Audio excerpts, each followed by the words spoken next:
നാം കേൾക്കുന്ന ദൈവത്തിൻ്റെ വിലയേറിയ വചനം അത് നമുക്ക് ഓരോരുത്തർക്കുമാണെന്നുള്ള വാസ്തവമായ ഒരു ചിന്ത നമ്മെ ഭരിക്കുവാൻ കർത്താവ് സംഗതിയാക്കട്ടെ. പലപ്പോഴും ദൈവവചനത്തിന് മുമ്പാകെ മുൻവിധിയോടുകൂടെയാണ് നാം ആയിരിക്കുന്നത് എന്നുള്ളൊരു ദുഃഖ സത്യം ഈ തരുണത്തിൽ ഓർമ്മിപ്പിക്കുവാനായിട്ട് ഞാൻ താല്പര്യപ്പെടുകയാണ്. ഒരിക്കലും അങ്ങനെ ആകുവാൻ പാടില്ല. യാതൊരു മുൻവിധിയും കൂടാതെ ദൈവത്തിൻ്റെ ആത്മാവ് എന്നോട് സംസാരിക്കുന്നു എന്നുള്ള ആ വാസ്തവമായ ബോധ്യത്തിൽ നമുക്കായിരിക്കാൻ ഇടയാകുന്നുവെങ്കിൽ ഇന്ന് രാത്രിയിലും ദൈവത്തിൻ്റെ ആത്മാവ് നമ്മെ സഹായിക്കും. നമുക്ക് ആവശ്യമായിരിക്കുന്ന ആലോചന പറഞ്ഞു തരും. നമ്മെ ആത്മീയ വർധനയ്ക്ക് സഹായകമായ നിലയിൽ ദൈവം നമ്മെ ഉപയോഗിക്കുമെന്നുള്ളതിന് യാതൊരു സംശയവുമില്ല. നമുക്ക് പ്രാർത്ഥനയോടുകൂടെ ദൈവസന്നിധിയിൽ ആയിരിക്കാം. നാം ഇന്നലെ ആരംഭിച്ചതാക്കുന്ന ക്ലാസ്സിൻ്റെ ടൈറ്റിൽ എല്ലാവർക്കും ഓർമ്മയുണ്ടാകും. എൻ പ്രയാണകാലം, നമ്മുടെ പ്രവാസകാലം നാം എങ്ങനെ ആയിരിക്കണമെന്നുള്ള ഒരു ചിന്തയാണ് ദൈവത്തിൻ്റെ ആത്മാവ് നമ്മുടെ ഹൃദയങ്ങളിലേക്ക് കൊണ്ടുവരുവാൻ കാരണമായത്. പരദേശ പ്രയാണമെന്നും പ്രവാസകാലമെന്നും തൻ്റെ തലമുറയെന്നും നിങ്ങളുടെ ആയുസ്സെന്നും ഒക്കെ ഉണ്ടാകുന്ന ധാരാളം വാക്കുകൾ കഴിഞ്ഞ രാത്രിയിൽ പറയുവാനിടയായി തീർന്നു. ആ ലഭിച്ചിരിക്കുന്നതായ കാലയളവ് ദൈവഭക്തിയോടുകൂടെ ജീവിപ്പാൻ നമുക്കിടയായിട്ട് തീരണം. അതാണ് ദൈവം നമ്മെ ഓരോരുത്തരിൽ നിന്നും ദൈവം ആഗ്രഹിക്കുന്നത് എന്നുള്ളത് കഴിഞ്ഞ രാത്രിയിൽ ഓർക്കുവാൻ ഇടയായി തീർന്നു. മാത്രമല്ല, ഭയത്തോടും ഭക്തിയോടും കൂടെയാണ് നാം ദൈവത്തെ സേവിക്കേണ്ടത് എന്നുള്ളത് എബ്രായലേഖനം 12-ാം അധ്യായത്തിൻ്റെ 28-29 വാക്യങ്ങളുടെ പശ്ചാത്തലത്തിൽ നമുക്ക് ഓർക്കുവാനിടയായിട്ട് തീർന്നു. ഇന്ന് ഭയം അന്യം നിന്ന് പോയിരിക്കുന്ന ഒരു കാലയളവാണ് എന്നുള്ളത് ഞാൻ ഓർമ്മിപ്പിക്കുകയുണ്ടായി. എന്നാൽ ഈ പ്രവാസകാലത്ത് ദൈവത്തെ ഭയപ്പെടണം. ദൈവഭയം ജീവിതത്തെ നിയന്ത്രിക്കുവാൻ ഇടയായി തീരണം. അതല്ല എങ്കിൽ സംഭവിക്കുവാൻ സാധ്യതയുള്ളതായിരിക്കുന്ന പല കാര്യങ്ങൾ 4 ഗൗരവമേറിയ ഉദാഹരണങ്ങളിൽ നിന്നും നമുക്ക് ഓർക്കുവാനായിട്ട് ഇടയായി തീർന്നു. അതെല്ലാം നിങ്ങളുടെ മനസ്സിലുണ്ട് എന്ന് ഞാൻ പരിപൂർണമായി വിശ്വസിക്കുന്നു. സഹോദരന്മാർ ഇൻട്രഡക്ഷൻ പറഞ്ഞപ്പോൾ ഈ വാക്കുകൾ ഹൃദയത്തിലേക്ക് ചെന്നതായിട്ട് അല്ലെങ്കിൽ അത് സ്വീകരിക്കപ്പെട്ടതായിട്ടുള്ളതായ വാക്കുകൾ പറയുവാനിടയായതിൽ ഞാൻ ദൈവത്തിന് സകല മഹത്വം കരയേറ്റുന്നു. ദൈവമായ കർത്താവ് നമ്മെ സഹായിക്കുമാറാകട്ടെ. ശലോമോന്റെ ജീവിതത്തിൽ സംഭവിച്ചത് എന്താണ്? ബേഥേലിനായിരിക്കുന്ന ഹിയേലിന്റെ ജീവിതത്തിൽ സംഭവിച്ചത് എന്താണ്? ഇസ്രായേൽ രാജാവായ യൊരോബെയാമിന്റെ ജീവിതത്തിൽ സംഭവിച്ചത് എന്താണ്? മാത്രവുമല്ല, ഇസ്രായേൽ ജനത്തിന് സംഭവിച്ചത് എന്താണ്? അത് സ്തേഫാനോസിന്റെ പ്രസംഗത്തിൽ നമുക്ക് അവസാനമായിട്ട് ഓർക്കുവാനിടയായിട്ട് തീർന്നു. ഈ ഭാഗങ്ങളൊക്കെ ഇനി എടുത്ത് പുറകോട്ട് പോകാനായിട്ട് കഴിയില്ല. ധാരാളം വിഷയങ്ങൾ നമ്മുടെ മുമ്പിലുണ്ട്. കഴിഞ്ഞ രാത്രിയിൽ പറഞ്ഞതായ 1-2 കാര്യങ്ങൾ ഞാൻ കഴിഞ്ഞ രാത്രി ഞാനവർക്ക് വേണ്ടി ഓർമ്മിപ്പിച്ചു എന്ന് മാത്രമേ ഉള്ളൂ. ഈ 4 കഥാപാത്രങ്ങൾ, ബൈബിൾ അനേക ഉദാഹരണങ്ങളുണ്ട്. എന്നാൽ 4 വ്യത്യസ്തമായിരിക്കുന്ന പ്രവർത്തികൾ ചെയ്തതായുള്ള ഈ 4 ഉദാഹരണങ്ങൾ ദൈവഭയം ഒരു ജീവിതത്തെ നിയന്ത്രിക്കാൻ കഴിയാഞ്ഞത് കൊണ്ട് സംഭവിച്ചതായ വലിയ പരാജയമായിട്ട് ദൈവത്തിൻ്റെ വചനം നമ്മെ ഓർമ്മിപ്പിച്ചുണർത്തുമ്പോൾ നമുക്കതിനോട് ക്രിയാത്മകമായി പ്രതികരിക്കുവാനായിട്ട് കഴിഞ്ഞില്ല എങ്കിൽ നമ്മുടെ ഈ ജീവിതം കൊണ്ട് എന്ത് ലാഭമുണ്ടു എന്ന് ചോദിക്കുവാൻ ഇടയായിട്ട് തീരും. കർത്താവ് വിശേഷാൽ സഹായിക്കുമാറാകട്ടെ.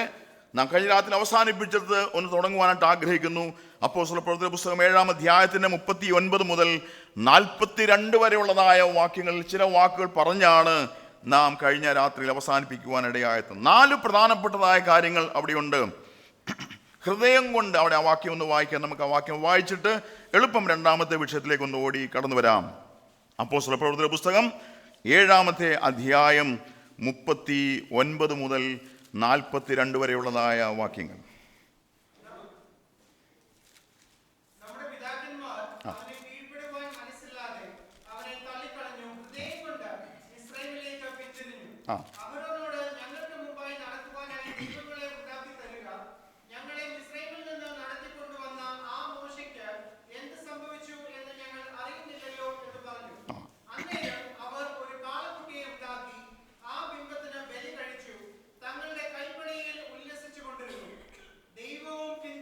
മതി.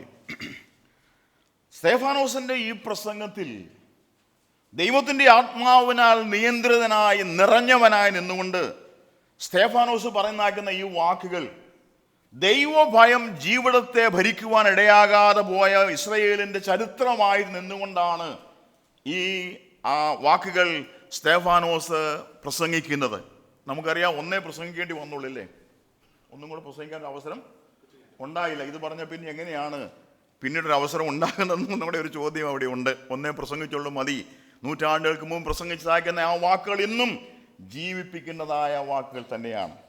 ഇവിടെ വായിക്കുമ്പോൾ 39-ാമത്തെ വാക്യത്തിൽ വായിച്ചത് എന്താണ് ശ്രദ്ധിച്ചു കാണാൻ ഞാൻ വിചാരിക്കുന്നു. നമ്മുടെ പിതാക്കന്മാർ അവനെ കീഴ്പ്പെടുവാൻ മനസ്സില്ലാതെ അവനെ തള്ളിക്കളഞ്ഞു. അടുത്ത വാചകം എന്താ?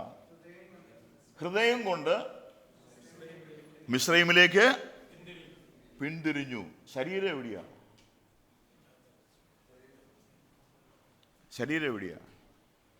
ഇന്നലത്തെ കൊണ്ട് എൻ്റെ സ്വഭാവം ഏറെക്കുറെ നിങ്ങൾക്ക് മനസ്സിലായി ഞാൻ വിചാരിക്കുന്നു. ശരീരം എവിടെയാ? ശരീരം ആരോട് കൂടെയാ? ശരീരം എവിടെയാ? മിസ്രൈമിലേക്ക് പോയതെന്താ? അവിടെ എഴുതിയിരിക്കുന്ന വാക്ക് ഹൃദയം കൊണ്ട് മിസ്രൈമിലേക്ക് പിന്തിരിഞ്ഞു. ശരീരം എവിടെയാണോ അവിടെയല്ല എന്തിരിക്കുന്നത്? ഹൃദയം ഇരിക്കുന്നത്. വളരെ ഗൗരവമേറിയതായിരിക്കുന്ന ഒരു വസ്തുതയാണ് ഞാൻ മനസ്സിലാക്കുന്നു. ഹൃദയം കൊണ്ട് മിസ്രൈമിലേക്ക് പിന്തിരിഞ്ഞു. ശരീരം ഇസ്രയേലിലാണ്, ശരീരം കൂട്ടായ്മയിലാണ്, ശരീരം ദൈവഭക്തിയിലാണ്, ശരീരം സഹോദരന്മാരുടെ കൂടെയാണ്, ശരീരം ദൈവ സാന്നിധ്യത്തിന്റെ മുമ്പിലാണെന്ന് തന്നെ പറയാം. എന്നാൽ ഹൃദയം എവിടെയാണ്? ഹൃദയം മിസ്രൈമിലാണ്. മിസ്രൈം എന്ന് പറഞ്ഞാൽ എന്താണത്? ബൈബിൾ മിസ്രൈമിൽ എന്ന് പറഞ്ഞാക്കുന്ന വാക്ക് എന്തിനോട് തുലനപ്പെടുത്തിയാണ് പറഞ്ഞിട്ടുള്ളത്? ഈ ലോകത്തോട് ബന്ധപ്പെട്ടാണ് പറഞ്ഞിരിക്കുന്നത്. നാം മിസ്രൈമിന്റെ അടിമത്വത്തിലായിരുന്നു, നാം ലോകത്തിന്റെ അടിമത്വത്തിലായിരുന്നു.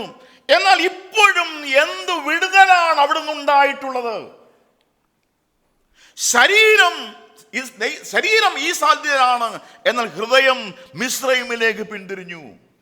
പ്രിയപ്പെട്ടവരെ, ദൈവഭയത്താൽ ജീവിതം നിയന്ത്രിക്കപ്പെടുന്നില്ല എങ്കിൽ ഇത് രണ്ടും രണ്ടവസ്ഥയിലേക്ക് മാറ്റപ്പെടും.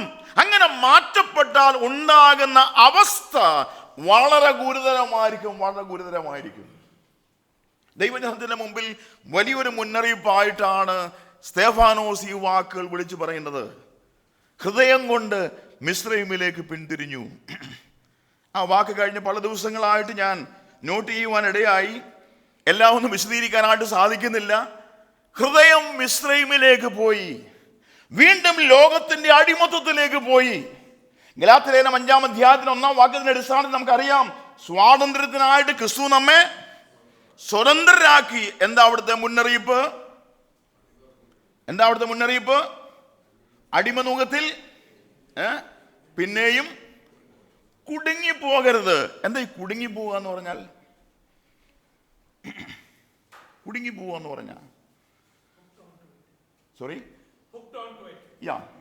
കുടുങ്ങിപ്പോകുക. അക്ഷരാർത്ഥത്തിൽ അതിന് ഉദാഹരണം മനസ്സിലാക്കണമെങ്കിൽ ആ സ്കൂളിന്റെ ഫ്രണ്ടിലൂടെ വന്നാൽ മതി. അക്ഷരാർത്ഥത്തിൽ ഇതിന് ഉദാഹരണം മനസ്സിലാകണമെങ്കിൽ ഇപ്പം നമ്മുടെ വഴിയെ ഇറങ്ങി മെയിൻ റോഡിലോട്ട് ചെന്നാൽ മതി. അവിടെ ഒരു വണ്ടി യു ടേൺ എടുത്തു, 100 കണക്കിന് വണ്ടികൾ എന്ത് ചെയ്തു? അക്ഷരാർത്ഥത്തിൽ കുടുങ്ങിപ്പോയി. ആ വാക്കാണ് ഇവിടെ ഉപയോഗിക്കേണ്ട ഏറ്റവും സൂട്ടബിൾ ആയുള്ള വാക്ക്, കുടുങ്ങിപ്പോയി. പ്രിയപ്പെട്ടവരെ, ഹൃദയം മിസ്രൈമിലേക്ക് പോകുന്നത് കൊണ്ട് സംഭവിക്കുന്ന പരാജയം എന്താണ്? ഇവിടെ വലിയ മുന്നറിയിപ്പുകൾ കാണാൻ കഴിയുന്നുണ്ട്. ഞാൻ കഴിഞ്ഞ രാത്രി ഓർമ്മിപ്പിച്ചതാണ്. 2, 3, 4 കാര്യങ്ങൾ വിശദീകരണം കൂടാതെ ഞാൻ പറയട്ടെ. ഹൃദയം മിസ്രൈമിലേക്ക് പോയാൽ ഒന്നാമതായിട്ട് സംഭവിപ്പാൻ സാധ്യതയുള്ളത് അവിടെ എഴുതി വെച്ചിട്ടുണ്ട്. എന്താ വായിക്കുന്നത് അവിടെ? അഹരോനോട് പറഞ്ഞു, ഹൃദയം കൊണ്ട് മിസ്രൈമിൽ തിരിഞ്ഞു, അഹരോനോട് ഞങ്ങൾക്ക് മുമ്പായി നടപ്പാൻ ദൈവങ്ങളെ ഉണ്ടാക്കി തരിക. വിശദീകരണത്തിന്റെ ആവശ്യമില്ലല്ലോ. ഇസ്രായേലിനോടുള്ള ദൈവത്തിന്റെ അരുളപ്പാടുകളുടെ സമ്പൂർണമായ ലംഘനം അവിടെ കാണാനായിട്ട് കഴിയുന്നുണ്ട്.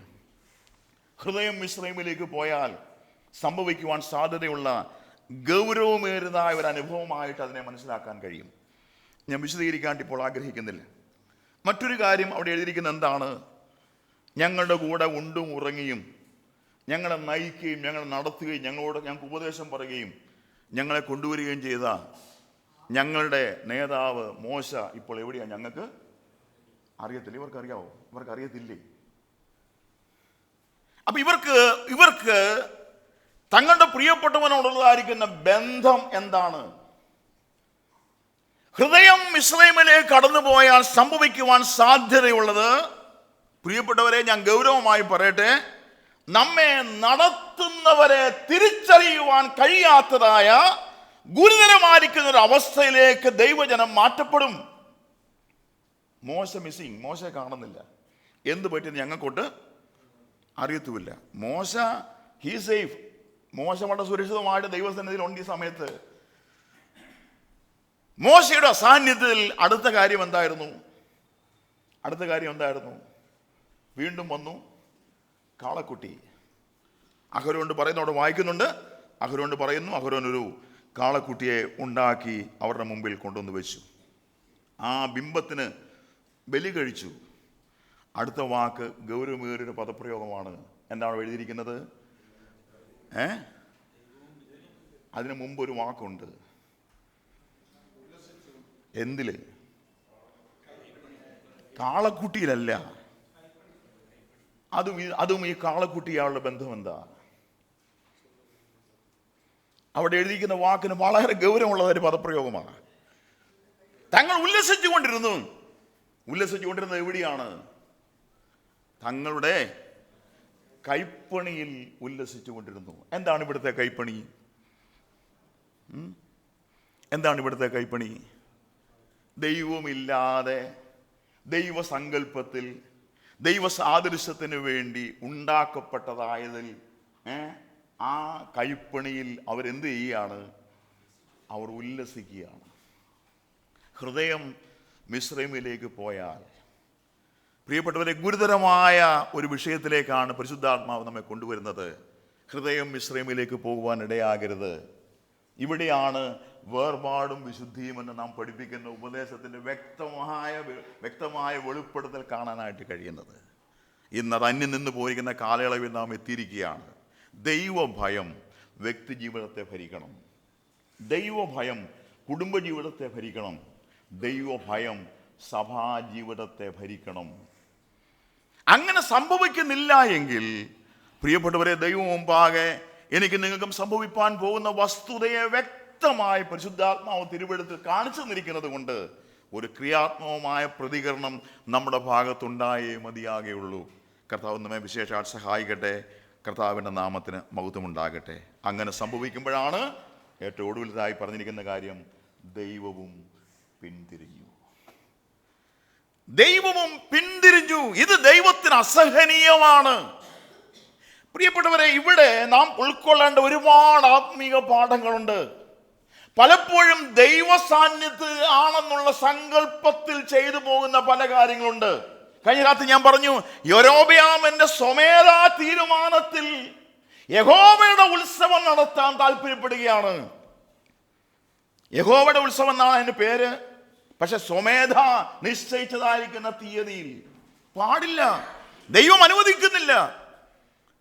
കർത്താവ് വിശേഷാൽ നമ്മെ സഹായിക്കുമാറാകട്ടെ. ഈ പ്രവാസകാലത്ത് ദൈവഭയം ജീവിതത്തെ ഭരിക്കുക എന്നുള്ളതാണല്ലോ നമ്മുടെ പ്രധാനപ്പെട്ട വിഷയം. ഈ പ്രയാണകാലം നാം ഭയത്തോടെ, വിറയലോടെ, ഭയത്തോടും ഭക്തിയോടും കൂടെ സേവ ചെയ്തതിൻ്റെ ആവശ്യകത പരിശുദ്ധാത്മാവ് നമ്മെ ഓർമ്മിപ്പിക്കുന്നു. അല്പസമയമാണ് ഈ നമ്മുടെ മുമ്പിലുള്ളത്. രണ്ടാമത്തെ വിഷയത്തിലേക്ക് ഒന്ന് എളുപ്പം കടന്നു വരട്ടെ. ഈ പ്രയാണകാലം നാം ദൈവം മുമ്പാകെ വിശ്വസ്തരായിരിക്കുവാൻ ദൈവം നമ്മെ എല്ലാവരെയും കുറിച്ച് ആഗ്രഹിക്കുന്നു. ഈ പ്രയാണകാലത്ത് ദൈവം നോക്കുന്നത് എന്താണ്? വാക്യങ്ങൾ ഞാൻ പിന്നീട് പറഞ്ഞുതരാം. ഈ പ്രയാണകാലത്ത് നാം ദൈവസന്നിധിയിൽ എത്രത്തോളം വിശ്വസ്തരാണ്? ഈ വിശ്വസ്തതയുടെ മാനദണ്ഡം എന്താണ്? നമ്മിൽ നിന്നും ദൈവം പ്രതീക്ഷിക്കുന്നത് എന്താണ്? നമ്മുടെ വിശ്വസ്തതയെ ദൈവത്തിൻ്റെ അളവുകോൽ കൊണ്ട് അളന്ന് തിട്ടപ്പെടുത്തുന്നതായ കാര്യത്തെക്കുറിച്ച് ചില വാക്കുകൾ പറയുവാനായിട്ടാണ് ഇന്ന് രാത്രിയിൽ ഞാൻ താല്പര്യപ്പെടുന്നത്. കർത്താവ് നമ്മെ അതിനായിട്ട് വിശേഷാൽ സഹായിക്കുമാറാകട്ടെ. ഈ വിശ്വസ്തത എന്ന് പറയുന്നത് വ്യക്തി ജീവിതത്തിലും കുടുംബജീവിതത്തിലും സഭാജീവിതത്തിലും ഏറ്റവും ഗൗരവമായി സൂക്ഷിക്കപ്പെടേണ്ടതായ ഒന്നാണെന്ന് പറഞ്ഞിട്ട് ഞാൻ ഈ വിഷയത്തിലേക്ക് പ്രവേശിപ്പാൻ ആഗ്രഹിക്കുന്നു. നാം എത്രമാത്രം ദൈവത്തിൽ വിശ്വസ്തരാണ്. നമ്മെ ദൈവം നോക്കുന്നു, ദൈവത്തിൻ്റെ കണ്ണുകൾ നോക്കിക്കൊണ്ടിരിക്കുന്നു. കർത്താവ് നമ്മുടെ എല്ലാവരുടെയും ഹൃദയങ്ങളെ വാസ്തവമായിട്ട് അറിയുന്നു. നമുക്ക് ദൈവസന്നിധിയിലായിരിക്കാം. ശമൂവേൽ എഴുതിയ 1-ാം പുസ്തകം 3-ാം അധ്യായത്തിൻ്റെ 20-ാമത്തെ വാക്യം ഇന്ന് രാത്രി നമുക്ക് വായിക്കാം. ശമൂവേൽ എഴുതിയ 1-ാം പുസ്തകം, 1 Samuel chapter 3 verse 20.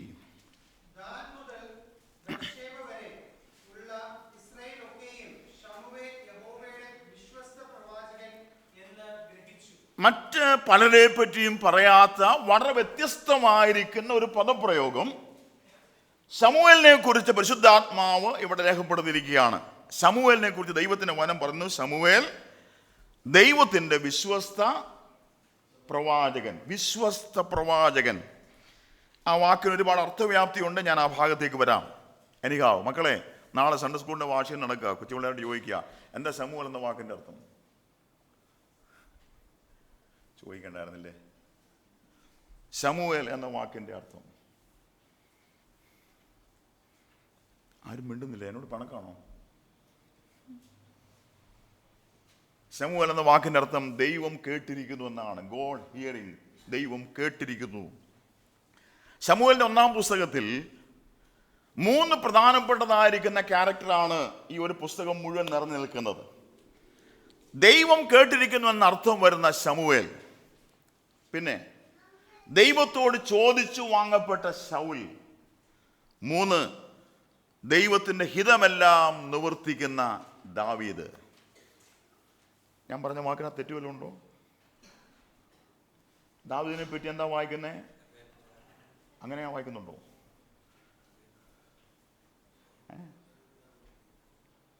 ഇങ്ങനെ വായിക്കുന്നുണ്ടോ? ദാവീദിനെ കുറിച്ച് എൻ്റെ ഹൃദയപ്രകാരമുള്ള മനുഷ്യൻ എന്ന് എവിടെയെങ്കിലും വായിക്കുന്നുണ്ടോ മലയാളം ബൈബിളിൽ? ഉണ്ടോ? ഇംഗ്ലീഷ് ആയിരിക്കുന്നില്ലേ? നമ്മൾ പറഞ്ഞു എങ്ങനെ ശീലിച്ചതാണ്. കുഴപ്പമൊന്നുമില്ല, തെറ്റൊന്നുമല്ല. എന്നാൽ മലയാളം ബൈബിൾ അങ്ങനെ ഒരു വാക്കില്ല. മലയാളം ബൈബിൾ ഉപയോഗിച്ചിരുന്ന വാക്ക് അപ്പോസ്തലർ 13-ാം അധ്യായത്തിലുണ്ട്. അവൻ എൻ്റെ ഹിതം എല്ലാം നിവർത്തിക്കുമെന്നാണ് ആ വാക്ക്. ആ വാക്ക് ഇംഗ്ലീഷ് ഉപയോഗിച്ചിരിക്കുന്നതാണ് എൻ്റെ ഹൃദയപ്രകാരമുള്ള മനുഷ്യൻ എന്ന് രേഖപ്പെടുത്തി. തെറ്റൊന്നുമല്ല കേട്ടോ, മൗനം പ്രശ്നമൊന്നും ഉണ്ടാക്കണ്ട. അവൻ എൻ്റെ ഹിതമെല്ലാം നിവർത്തിക്കും. ദാവീദിനെ പറ്റി മലയാളത്തിൽ എഴുതിയിരിക്കുന്ന ആ വാക്കിൻ്റെ ആശയം കഴിഞ്ഞ ദിവസങ്ങളൊക്കെ ചിന്തിപ്പാനായിട്ട് ഇടയായി തീർന്നു. ദൈവം ഒരുവനെ നോക്കിക്കൊണ്ട് സാക്ഷ്യം പറയാണ്, അവൻ എൻ്റെ ഹിതമെല്ലാം നിവർത്തിക്കും. പ്രിയപ്പെട്ടവരെ, നിറ കണ്ണുകളോടുകൂടി മാത്രമാണ് ആ വാക്ക് നമുക്ക് കേൾക്കാനായിട്ട് കഴിയുന്നത്. നമ്മുടെ ഓരോരുത്തരുടെയും ജീവിതത്തെ പരിശോധിക്കേണ്ട ഒരു വ്യക്തമായ മേഖലയായിട്ട് അതിനെ കാണാൻ കഴിയും. ദൈവം നമ്മെക്കുറിച്ച് ഈ സാക്ഷ്യം പറയുമോ എന്നുള്ളത് നമുക്ക് ദൈവത്തോട് ചോദിപ്പാനിടയാകട്ടെ. എൻ്റെ ഹിതമെല്ലാം നിവർത്തിക്കുന്ന ഒരുവനെ ദൈവം ഇവിടെ എഴുന്നേൽപ്പിക്കുന്നു. ഇവിടെ ദാൻ മുതൽ ബേർശേബ വരെ ശമൂവേൽ യഹോവയുടെ വിശ്വസ്ത പ്രവാചകൻ എന്ന് ഗ്രഹിച്ചു. ദാൻ മുതൽ ബേർശേബ വരെ. ആ ബൈബിളിൻ്റെ പുറകിലത്തെ മാപ്പ് ഇപ്പം നോക്കണ്ട കേട്ടോ, പിന്നീട് നോക്കിയാൽ മതി. മാപ്പൊക്കെ നോക്കുകയാണെങ്കിൽ ഇങ്ങനെ കാണാൻ കഴിയുന്നുണ്ട്. അല്ലെങ്കിൽ അതായത് വടക്കേ അറ്റത്തുള്ള ഒരു പട്ടണമാണ് ദാൻ. ഇസ്രായേലിൻ്റെ വടക്കേ അറ്റത്തുള്ള ഒരു പട്ടണം. ബേർശേബയോ തെക്കേ അറ്റത്തുള്ള ഒരു പട്ടണമാണ് ബേർശേബ. ഇങ്ങനെ പറയാൻ കഴിയും, ഒരറ്റം മുതൽ മറ്റേ അറ്റം വരെ, ഒരു പ്രദേശം മുതൽ അതിൻ്റെ ഓപ്പോസിറ്റ് പ്രദേശം വരെ, ഒരറ്റം മുതൽ മറ്റേ അറ്റം വരെ ശമൂവേൽ യഹോവയുടെ വിശ്വസ്ത പ്രവാചകൻ എന്ന്. അടുത്ത വാക്ക് എന്താ അവിടെ? ഗ്രഹിച്ചുവെന്ന, അറിഞ്ഞുവെന്നല്ല. അറിഞ്ഞുവെന്നല്ല, ഗ്രഹിച്ചുവെന്നാണ്. ആ വാക്കിന് വ്യത്യാസമുണ്ട്. ശമൂവേൽ യഹോവയുടെ വിശ്വസ്ത പ്രവാചകൻ എന്ന് ഗ്രഹിക്കണമെങ്കിൽ ശമൂവേലിന്റെ ജീവിതത്തെ മുൻനിർത്തിക്കൊണ്ടാണ് ആ ഒരു പദപ്രയോഗം കാണാൻ കഴിയുന്നത്. ഞാൻ ആ വാക്ക് വളരെ ഗൗരവമായി ശ്രദ്ധിപ്പാനിടയായി. പ്രിയപ്പെട്ടവരെ, നമ്മുടെ ഓരോരുത്തരെയും ജീവിതത്തിലേക്ക് നോക്കിക്കൊണ്ട് നാം ദൈവമുമ്പാകെ എത്രമാത്രം വിശ്വസ്തരാണെന്ന് ചോദിച്ചാൽ ആ ചോദ്യത്തിൽ നിന്നും പ്രതിധ്വനിക്കുന്ന മറുപടി എന്തായിരിക്കും? വളരെ ഗൗരവമായി ചിന്തിക്കണം.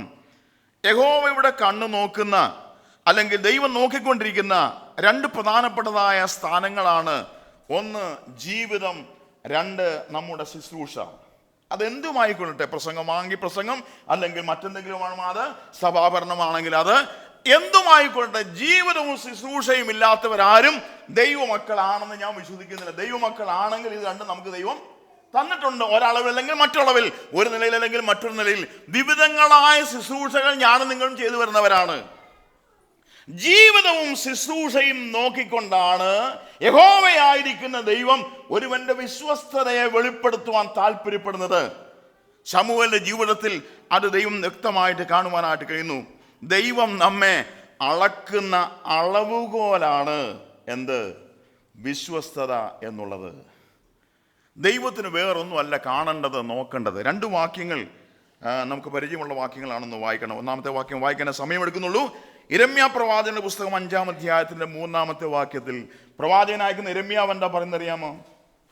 The prophecy of Jeremiah chapter 5 verse 3. യിരെമ്യാവ് 5:3 നാം എന്താ വായിക്കുന്നേ? യഹോവേ നിന്റെ കണ്ണ്, യഹോവേ നിന്റെ കണ്ണ് വിശ്വസ്തതയല്ലയോ നോക്കുന്നത്. പ്രിയപ്പെട്ടവരെ, ഇന്ന് രാത്രി ഞാൻ വളരെ വ്യക്തമായിട്ട് പറയട്ടെ, നമ്മുടെ ജീവിതത്തിലേക്ക് ദൈവം കണ്ണോടിക്കുമ്പോൾ ദൈവം നോക്കുന്ന ഒരൊറ്റ കാര്യം വിശ്വസ്തത എന്നുള്ളതാണ്. യഹോവേ നിന്റെ കണ്ണ് വിശ്വസ്തതയല്ലയോ നോക്കിക്കൊണ്ടിരിക്കുന്നത്. എനിക്ക് ഈ വാക്ക് വിശദീകരിക്കാൻ ഒരുപാട് പഠനം ആവശ്യമായി വന്നു. ഈ ഒരൊറ്റ വാക്ക് കഴിഞ്ഞ നാളുകളിൽ ചിന്തിപ്പാനിടയായത് എന്നെ കൊണ്ടുപോയത് മലാഖി പ്രവാചകന്റെ പുസ്തകത്തിലേക്കാണ്. ഇപ്പം എടുക്കുന്നില്ല, ഞാൻ ആ ഭാഗത്തേക്ക് ഇപ്പോൾ പോകുന്നില്ല, അന്ന് തൊട്ടുപോയത് മാത്രമേ ഉള്ളൂ. മലാഖി പ്രവാചകന്റെ പുസ്തകം ആരംഭിക്കുന്നത് എങ്ങനെയാണെന്ന് അറിയാമോ? തുടങ്ങുന്നത്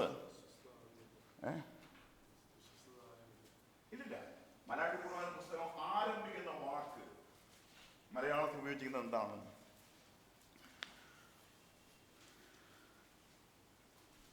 മലയാളം ബൈബിളിൽ ആ വാക്ക് ആരംഭിക്കുന്നത് എങ്ങനെയാ? ഒന്ന് നോക്കിക്കോ. പുസ്തകം ഉള്ള എല്ലാവരുടെയും പുസ്തകം ഉണ്ടെന്ന് തോന്നില്ലേ? എന്താ ഈ പ്രവാചകം എന്ന് പറഞ്ഞാൽ? എന്താ കള്ളപ്പാട്? എന്താ പ്രവാചകം? ഇപ്പൊ ഒരു വാക്ക് ആരണ്ട് പറഞ്ഞല്ലോ, ഉറക്കളല്ല, വേറൊരു വാക്ക്. ഉറക്കൾ ശരി തന്നെയാണ്.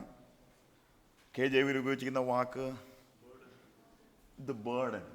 ബേർഡൻ എന്ന് പറഞ്ഞാൽ ഹൃദയഭാരം. ആരുടെ? പ്രവാചകന്റെ ആണോ?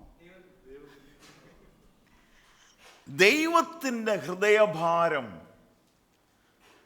മലാഖി പ്രവചനത്തിലും ഹബക്കുക്കിന്റെ പ്രവചനത്തിലും സഖരിയ പ്രവചനത്തിലും ഈ വാക്ക് മാറി മാറി വരുന്നുണ്ട്.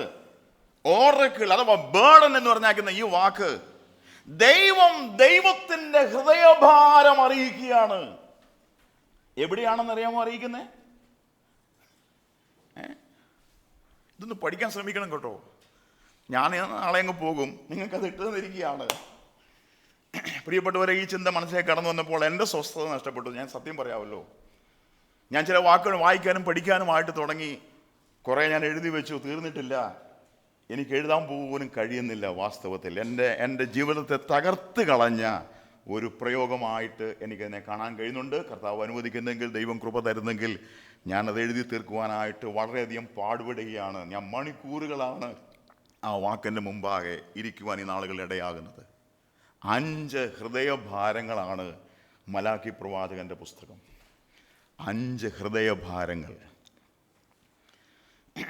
ദൈവത്തോടുള്ള അവിശ്വസ്തത, ന്യായപ്രമാണത്തോടുള്ള അവിശ്വസ്തത, ആരാധനയോടുള്ള അവിശ്വസ്തത, ന്യായപ്രമാണത്തോടുള്ള അവിശ്വസ്തത, വഴിപാടിനോടും വഴിപാടിനോടും അതായത് യാഗത്തോടും വഴിപാടിനോടും കാണിച്ച അവിശ്വസ്തത, ദശാംശത്തോട് കാണിച്ച അവിശ്വസ്തത, കുടുംബജീവിതത്തോട് കാണിച്ച അവിശ്വസ്തത. ഈ ജനത്തിൻ്റെ 5 അവിശ്വസ്തതകളാൽ യഹോവയായ ദൈവത്തിൻ്റെ ഹൃദയഭാരം എഴുതി നമ്മുടെ മുമ്പാകെ തന്നിരിക്കുകയാണ്. അവിശ്വസ്തത ദൈവത്തിൻ്റെ ഹൃദയത്തെ ഭാരപ്പെടുത്തും. ഞാൻ ഒരൊറ്റ വാക്ക് മാത്രമേ ഇപ്പോൾ പറയാനായിട്ട് ആഗ്രഹിക്കുന്നുള്ളൂ. വിശ്വസ്തത ദൈവത്തിൻ്റെ കണ്ണുകൾ കൊണ്ട് ദൈവം നോക്കിക്കൊണ്ടിരിക്കുമ്പോൾ അവിശ്വസ്തത ദൈവത്തിൻ്റെ ഹൃദയത്തെ ഭാരപ്പെടുത്തും. നാം പുതിയ നിയമത്തിലേക്ക് വരുമ്പോൾ വ്യക്തമായൊരു ഉപദേശം പഠിക്കുന്നുണ്ട്. പരിശുദ്ധാത്മാവിനെ എന്ത് ചെയ്യരുത്? ദുഃഖിപ്പിക്കരുതെന്ന് എഴുതിയിരിക്കുന്നത്. നമ്മുടെ വാക്കുകളാൽ, നമ്മുടെ പ്രവൃത്തികളാൽ നാം ഏർപ്പെടുന്നതായ വിഷയങ്ങളുടെ അടിസ്ഥാനത്തിൽ പരിശുദ്ധാത്മാവിനെ ദുഃഖിപ്പിക്കരുതെന്നുള്ള കൽപ്പനയാണ് പുതിയ നിയമ വിശ്വാസികളായ നമുക്ക് നൽകി തന്നിരിക്കുന്നത്. ഞാൻ പറയട്ടെ, അവിശ്വസ്തത ജീവിതത്തിൽ ഉണ്ടാകുമ്പോൾ പരിശുദ്ധാത്മാവ് അല്ലെങ്കിൽ ദൈവത്തിൻ്റെ ഹൃദയത്തിൻ്റെ ഭാരം നമ്മെ അറിയിക്കും. അത് കേൾക്കാൻ, അതിന് ചെവിയായിക്കാൻ നമുക്ക് സമയമുണ്ടോ? നാം അതിനോട് പ്രതികരിക്കുന്നവരാണോ? ദൈവത്തിൻ്റെ ഹൃദയത്തെ ഭാരപ്പെടുത്തുവാൻ ഇടയാകരുതേ പ്രിയപ്പെട്ടവരെ. കർത്താവ് വിശേഷാൽ സഹായിക്കട്ടെ. ഈ ഒരു വലിയ ബേർഡൻ എൻ്റെ ഹൃദയത്തിലേക്ക് കടന്നു വന്നു. ഇത് പഠിക്കുവാനായിട്ട് ശ്രമിച്ചപ്പോൾ ഞാൻ അതിൽ നിന്നാണ് ചില കാര്യങ്ങൾ പറയാനായിട്ട് പോകുന്നത്. ശമൂവേൽ യഹോവയുടെ വിശ്വസ്ത പ്രവാചകനെന്ന് ദൈവം സാക്ഷ്യം പറഞ്ഞു. ദൈവം അത് ഗ്രഹിച്ചു. സാഹചര്യം എങ്ങനെയായിരുന്നു? നമ്മൾ പലപ്പോഴും എന്താ ചെയ്യാൻ പോകുന്നത്? നമ്മുടെ അവിശ്വസ്തയുടെ മുമ്പിൽ നമ്മൾ പലപ്പോഴും ചെയ്യുന്നത് എന്താ? സാഹചര്യത്തെ എന്ത് ചെയ്യുക? കുറ്റപ്പെടുത്തുക. എൻ്റെ സാഹചര്യം അങ്ങനെയായിരുന്നു. നമ്മൾ പലപ്പോഴും രക്ഷപ്പെടാൻ ഉപയോഗിക്കുന്ന ഒരു പദപ്രയോഗമായിട്ട് അത് കാണുന്നത്. എൻ്റെ സാഹചര്യം എന്നെ അനുവദിച്ചില്ലെന്നൊക്കെ ചിലർ പറയുന്നത് ഞാൻ കേട്ടിട്ടുണ്ട്. എൻ്റെ സാഹചര്യം എന്നെ അനുവദിച്ചില്ല പോലും. തെറ്റോ ശരിയോ ദൈവം വിധിക്കട്ടെ, അത് നമ്മുടെ വിഷയമല്ല. എന്നാൽ ഒരു കാര്യം വിശേഷാൽ ശ്രദ്ധിക്കണം. ശമൂവേൽ യഹോവയുടെ വിശ്വസ്ത പ്രവാചകൻ എന്ന് പറയുമ്പോൾ ഈ വിശ്വസ്തത ശമൂവേൽ വെളിപ്പെടുത്തിയ സാഹചര്യം നമ്മൾ അറിയണം. വേണോ? നമുക്ക് ശമൂവേലിന്റെ 1-ാം പുസ്തകം 3-ാം അധ്യായത്തിലേക്ക് കടന്നു വരാം. അവിടെ ഉപയോഗിക്കപ്പെട്ടിരിക്കുന്ന ഒരു 4 സാഹചര്യങ്ങൾ പെട്ടെന്ന് ഞാൻ പറഞ്ഞിട്ട് അടുത്ത വിഷയത്തിലേക്ക് എളുപ്പം കടന്നു വരാം. ശമൂവേലിനെ യഹോവയുടെ വിശ്വസ്ത പ്രവാചകൻ എന്ന് ദൈവം സാക്ഷ്യപ്പെടുത്തുമ്പോൾ ഉള്ള സാഹചര്യങ്ങൾ തികച്ചും വ്യത്യസ്തമാണ്. നിങ്ങൾ എല്ലാവരും വീട്ടിൽ പോയി ഈ അധ്യായം മുഴുവനായിട്ടൊന്ന് വായിക്കണം. ശമൂവേൽ 1-ാം പുസ്തകം 3-ാമത്തെ അധ്യായം 1-ാമത്തെ വാക്യം മുതൽ നമുക്കൊന്ന് ഓടിച്ചു നോക്കാം. 1-ാമത്തെ വാക്യം. ശമൂവേൽ ബാലൻ ഏലിയുടെ മുമ്പാകെ യഹോവയ്ക്ക് ശുശ്രൂഷ ചെയ്തു പോന്നു. ആ കാലത്ത്, വിശദീകരണത്തിന് ആവശ്യമില്ലല്ലോ, ആ കാലത്ത് എന്താ എഴുതിയിരിക്കുന്ന? 1-ാമത്തെ കാര്യം, യഹോവയുടെ വചനം ദുർലഭമായിരുന്നു. സാഹചര്യം എന്ന് പറയുന്നത് യഹോവയുടെ വചനം ദുർലഭമായിരുന്നു എന്ന് പറഞ്ഞ എൻ്റെ അർത്ഥം എന്താ? ദുർലഭമായിരുന്നു എന്ന് പറഞ്ഞാൽ തിരുവനന്തപുരത്ത് ആ വാക്കിന് അർത്ഥം ഇല്ലേ? യഹോവയുടെ വചനം ദുർലഭമായിരുന്നു.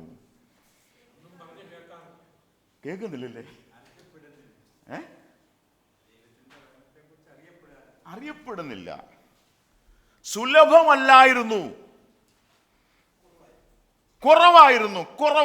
ദൈവവചനം കുറവായിരുന്നു. ഈ കാലഘട്ടത്തിലോ? ആ കാലത്ത് ദുർലഭമായിരുന്നു. ഈ കാലത്തോ?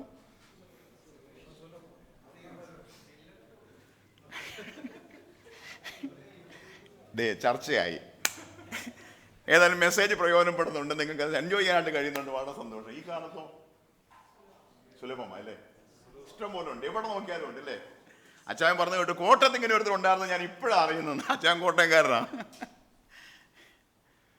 ദൈവത്തിന്റെ വചനം സുലഭമാണെന്നൊരു ചിന്ത നമ്മളിലുണ്ട്.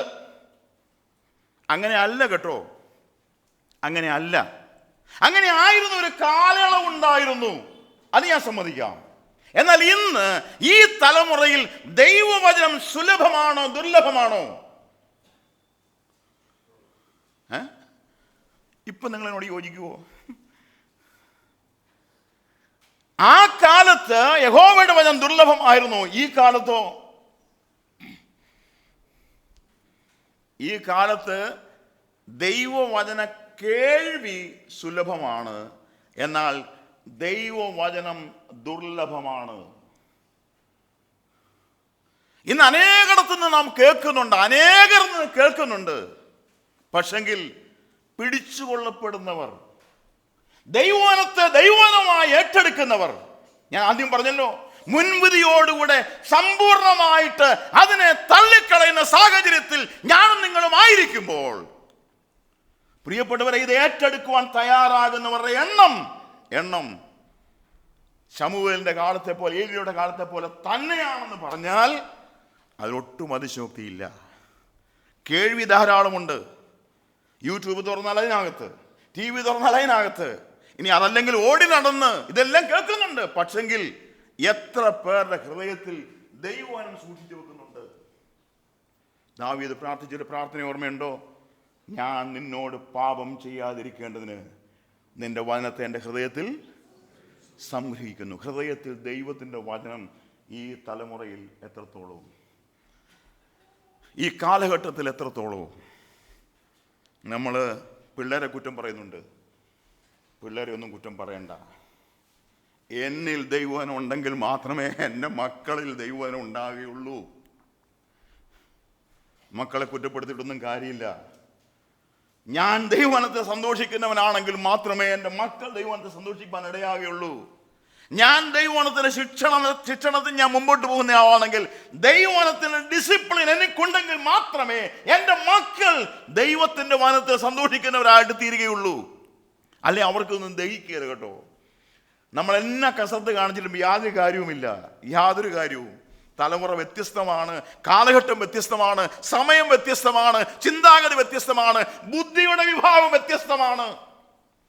അതുകൊണ്ട് വളരെ ഗൗരവമായി ഞാൻ പറയട്ടെ, ദൈവവചനത്തെ സൂക്ഷിക്കുന്നവരായി, ദൈവവചനത്തിന്റെ നിർമ്മലത സൂക്ഷിക്കുന്നവരായി, ദൈവവചനത്തെ പ്രമാണിക്കുന്നവരായിരിക്കാൻ കർത്താവ് നമ്മോട് വിശേഷ കൃപ ചെയ്യുമാറാകട്ടെ. ശമൂവേലിന്റെ കാലത്ത് യഹോവയുടെ വചനം ദുർലഭമായിരിക്കുമ്പോൾ യഹോവയുടെ മുമ്പാകെ യഹോവയായ ദൈവം സാക്ഷ്യപ്പെടുത്തുന്നു, ഒരു വിശ്വസ്ത പ്രവാചകൻ എനിക്ക് നിങ്ങളുടെ മധ്യത്തിൽ ഉണ്ട്. നിങ്ങളുടെ മധ്യത്തിലുണ്ട്. ദൈവം പറഞ്ഞ വാക്കാണത്. നിങ്ങളുടെ മധ്യത്തിൽ എനിക്കൊരു വിശ്വസ്ത പ്രവാചകൻ. ഞാൻ പെട്ടെന്ന് മുമ്പോട്ട് പോകട്ടെ. ഈ ക്ലോക്ക് തെറ്റാൻ തോന്നുന്നു, അതിങ്ങനെ പണ്ടക്കാലം സ്പീഡിൽ ഓടുന്നു. രണ്ടാമത്തെ വാക്കിലേക്ക് ചിലപ്പോൾ കടന്നു വരട്ടെ. രണ്ടാമത്തെ വാക്ക് ഇങ്ങനെയാണ്. തൊട്ടടുത്ത വാക്യത്തിലുണ്ട്, യഹോവയുടെ വചനം ദുർലഭമായിരുന്നു, ദർശനം ഏറെ എന്ന് പറഞ്ഞാൽ എത്ര നല്ല ഭാഷ അവിടെ ഉപയോഗിച്ചിരിക്കുന്നത്. ദർശനം ഏറെ ഇല്ലായിരുന്നു എന്ന് വെച്ചാൽ അവിടെ ഇവിടെയൊക്കെ മിന്നുന്ന പോലെ എന്തൊക്കെ കാണുന്നുണ്ട്, പക്ഷെ ഏറെ അത് ഇല്ലായിരുന്നു. ദർശനം ഇല്ലാതിരിക്കുന്ന കാലം. ദർശനമില്ലെങ്കിൽ സംഭവിക്കുന്നത് എന്താ? മറ്റൊരു പുസ്തകത്തിന്റെ അവസാനം എഴുതിയിട്ടുണ്ടല്ലോ, ഞാൻ ആ അധ്യായം പുസ്തകമൊന്നും പറയാൻ ആഗ്രഹിക്കില്ല. ദർശനമില്ലാത്തടത്ത് ജനം, ഞാനായിട്ടൊന്നും പറഞ്ഞിട്ടില്ല കേട്ടോ, അമ്മമ്മ പറഞ്ഞത്. അമ്മമ്മ എന്ന് പറഞ്ഞ് ഇവിടെ കുഴപ്പമില്ല, തെക്കോട്ട് കുഴപ്പമില്ല, വടക്കോട്ട് അമ്മമ്മ എന്ന് പറഞ്ഞ പിന്നെ അവിടെ പോരാൻ പറ്റത്തില്ല. ദർശനമേറെ ഇല്ലായിരുന്നു എന്ന് പറഞ്ഞാൽ ജനം അധോഗതി പ്രാപിച്ചിരിക്കുന്നതാണ് അതിന്റെ അർത്ഥം.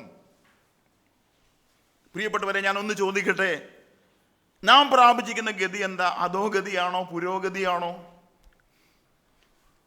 ആത്മീയ വിഷയത്തിൽ നാം അധോഗതിയാണോ പ്രാപിച്ചിരിക്കുന്നത്? ദർശനം എവിടെയാ കാണുന്നത്? പെന്തക്കോസ്തുകാർ കാണുന്ന ദർശനത്തിന്റെ കാര്യമല്ല ഞാൻ പറയുന്നത്. ദർശനം, ദൈവവചനത്തിന്റെ ദർശനം, അത് കാണണമെങ്കിൽ കഴിഞ്ഞ രാത്രി ഞാൻ പറഞ്ഞതുപോലെ, ദാവീദ് പ്രാർത്ഥിച്ചതുപോലെ, എൻ്റെ ഹൃദയത്തെ ഏകാഗ്രമാക്കിക്കൊണ്ട് ഞാൻ ദൈവമുമ്പാകെ ഇരിക്കുമ്പോൾ മാത്രമാണ് ദൈവിക ദർശനത്തെ കാണുവാനായിട്ട് കഴിയുന്നത്. പ്രിയപ്പെട്ടവരെ, ഒരു സമയം അതിനു വേണ്ടി വേർതിരിക്കണം, ഒരു ഡെഡിക്കേഷൻ അതിനകത്ത് ഉണ്ടാകണം, ഒരു ത്യാഗം അതിനുണ്ടാകണം. തന്നെ കയറി വരുന്നതല്ല ദൈവവചനം. ദൈവവചനത്തിന് മുമ്പാകെ കണ്ണുനീരൊഴിക്കുവാൻ ഇടയാകണം. ദർശനം ഏറെ ഇല്ലാതിരുന്നൊരു കാലഘട്ടത്തിൽ, ഞാൻ പെട്ടെന്ന് പറയട്ടെ, യഹോവയായ ദൈവം പറയാണ്, ദൈവത്തെക്കുറിച്ച് ദർശനത്തിൽ വിശ്വസ്തയോടെ ജീവിച്ചൊരു പ്രവാചകൻ എനിക്കുണ്ട്. ദൈവമാണ് സാക്ഷ്യപ്പെടുത്തിയത്. ഞാൻ മുമ്പോട്ട് പോകട്ടെ. മൂന്നാമത്തെ കാര്യം, സാഹചര്യത്തെ പറ്റി മൂന്നാമത് വായിക്കുമ്പോൾ അവിടെ വായിക്കുന്ന മറ്റൊരു വാക്ക്, രണ്ടാം വാക്കിന് അവസാന ഭാഗത്ത് കാണുന്നു. ഒരിക്കൽ ഏലി തൻ്റെ സ്ഥാനത്ത് കിടന്നുറങ്ങി. അടുത്ത വാക്ക്, കാണാൻ കഴിയാതെ വണ്ണം അവൻ്റെ കണ്ണ് മങ്ങി തുടങ്ങി. ആരുടെ കണ്ണ്? ഏലി ആരാണ്?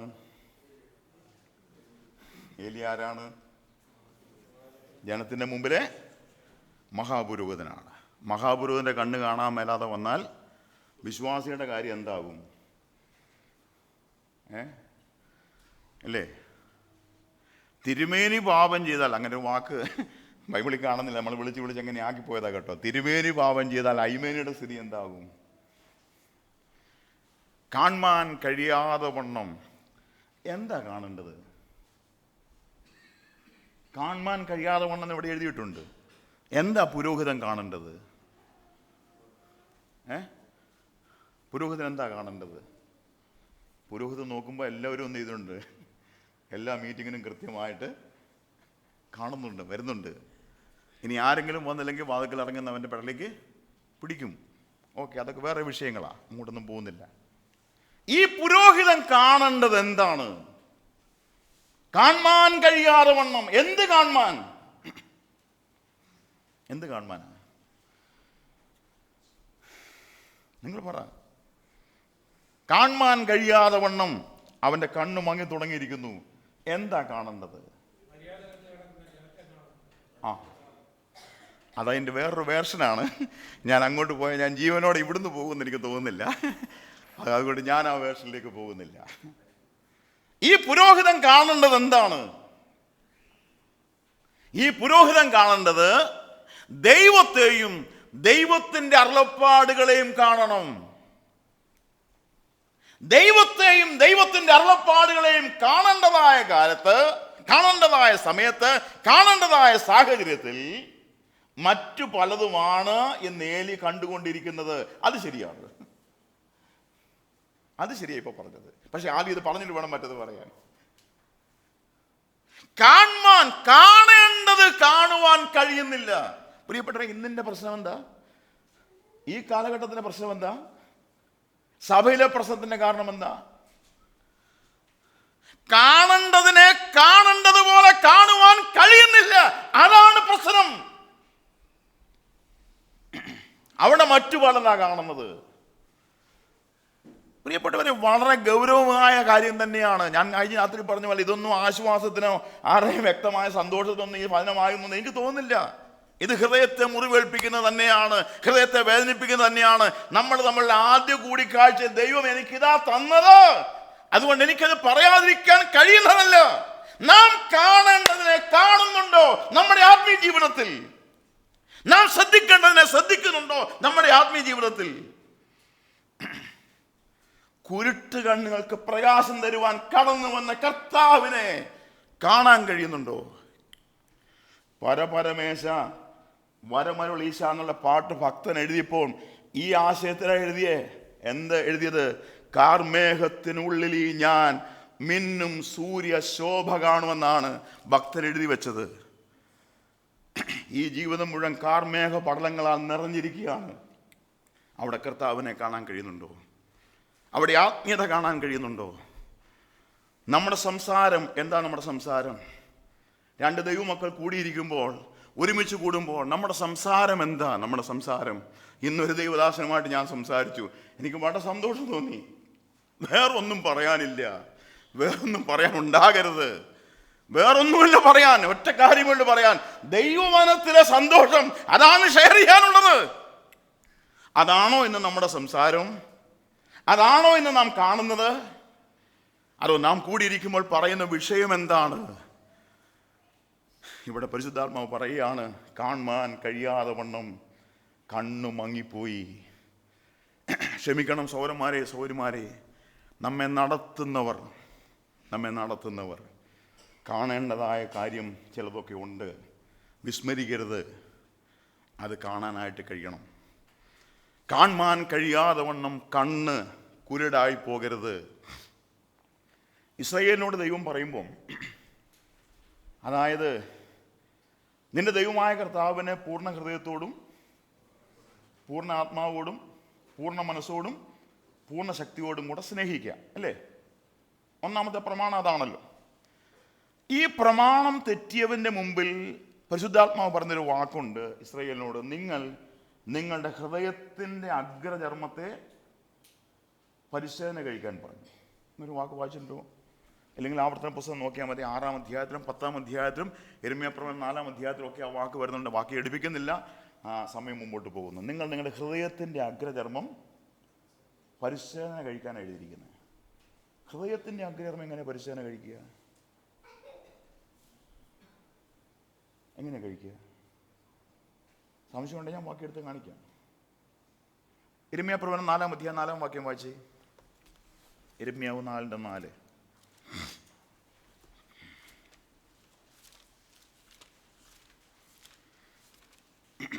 വെളിപ്പാട് പുസ്തകത്തിന്റെ മുമ്പിൽ യിരെമ്യാവ് കേട്ടോ.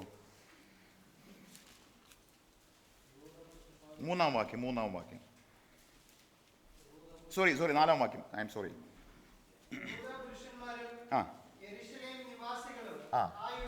ആയുള്ളവരെ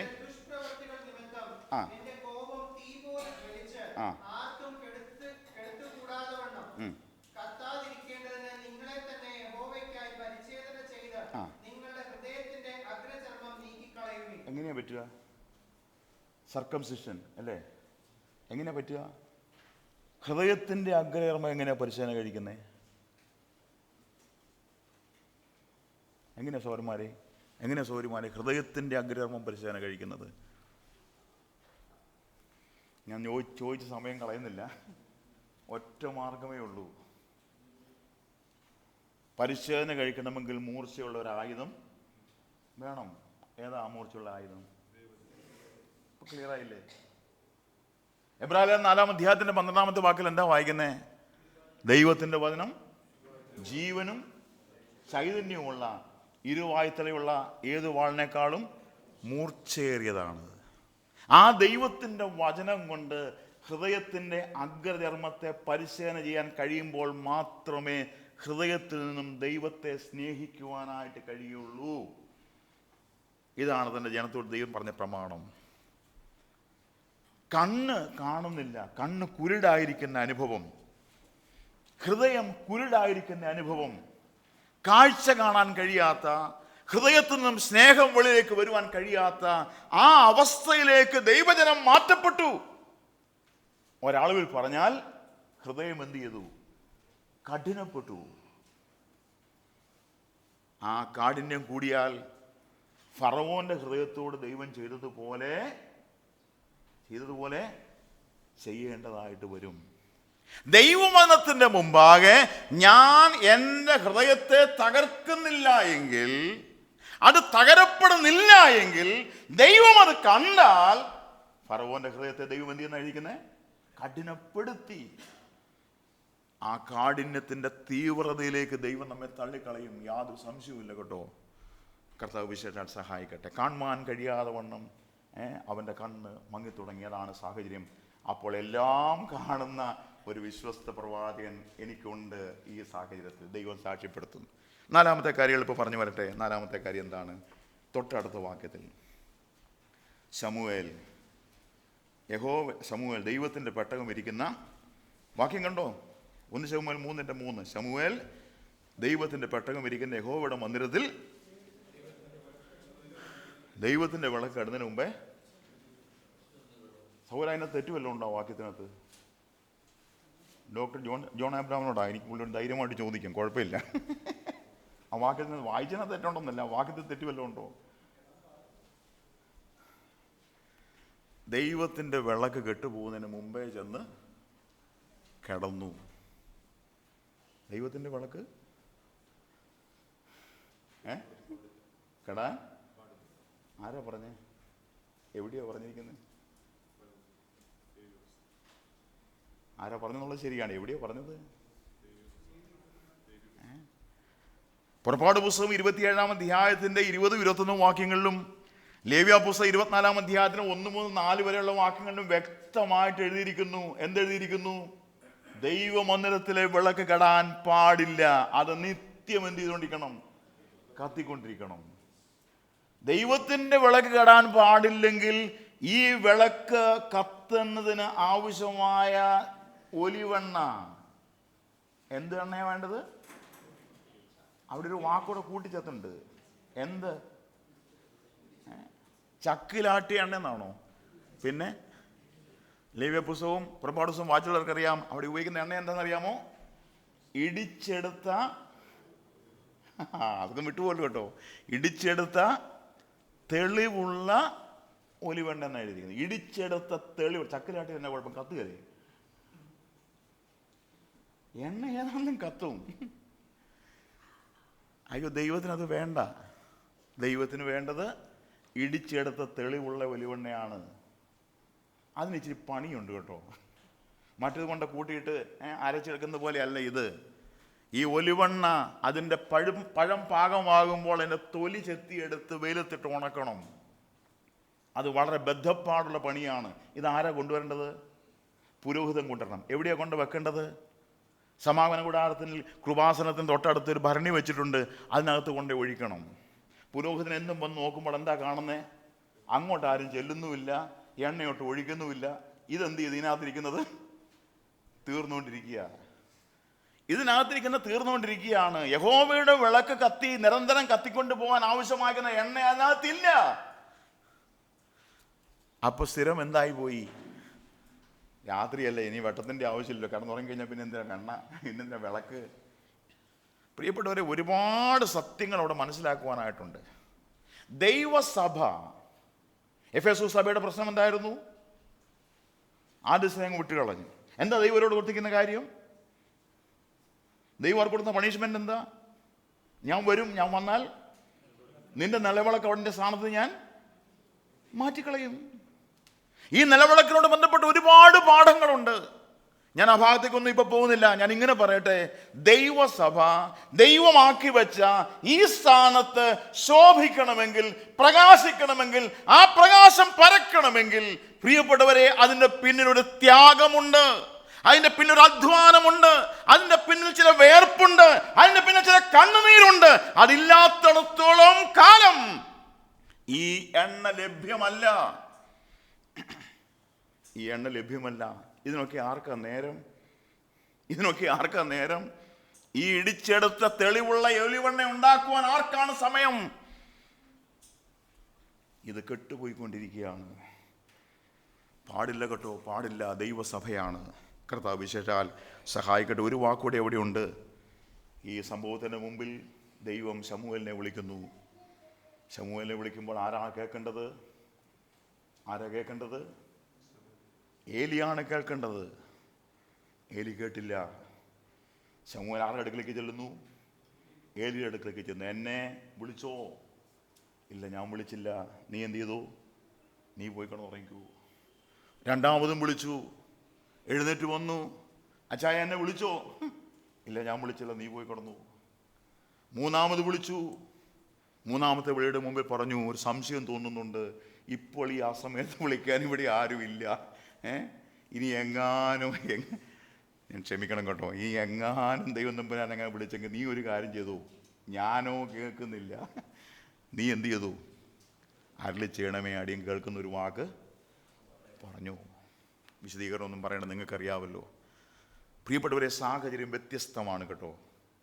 ഈ വ്യത്യസ്തമായ സാഹചര്യത്തിൽ യഹോവയുടെ ശബ്ദം കേട്ട് തിരിച്ചറിയുന്ന ഒരു പ്രവാചകൻ എനിക്കുണ്ടെന്ന് ദൈവം സാക്ഷ്യപ്പെടുത്തുന്നു.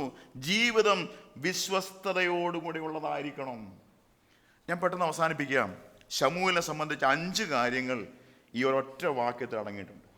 ശമൂവേൽ യഹോവയുടെ വിശ്വസ്ത പ്രവാചകൻ എന്ന് ഗ്രഹിക്കുന്നു എന്നാകുന്ന ആ ഒരു വാക്കിൽ ശമൂവേലിനെ സംബന്ധിച്ച് 5 കാര്യങ്ങൾ ഞാൻ വിശദീകരണം കൂടാതെ പറഞ്ഞ് കൃത്യസമയത്ത് അവസാനിപ്പിച്ചുകൊള്ളാം. ഒന്നാമത്തെ കാര്യം 3-ാം അധ്യായത്തിന്റെ 10-ാമത്തെ വാക്യമാണ്. എന്താ അവിടെ വായിക്കുന്നത്? വന്നു നിന്നു മുമ്പിലത്തെ പോലെ. സ്തോത്രം. ആ വാക്കിന് പ്രത്യേകതയുണ്ട് കേട്ടോ, ആ വാക്കിന് ആശയമുണ്ട്. മുമ്പിലത്തെ പോലെ. പിന്നെയും പിന്നെയും ദൈവം എന്ത് ചെയ്യാണ്? പിന്നെയും ദൈവം വിളിക്കുവാനായിട്ട് താല്പര്യപ്പെടുകയാണ്. ആ വാക്കിന് നാം ചെവി കൊടുക്കണം. മുമ്പിലത്തെ പോലെ.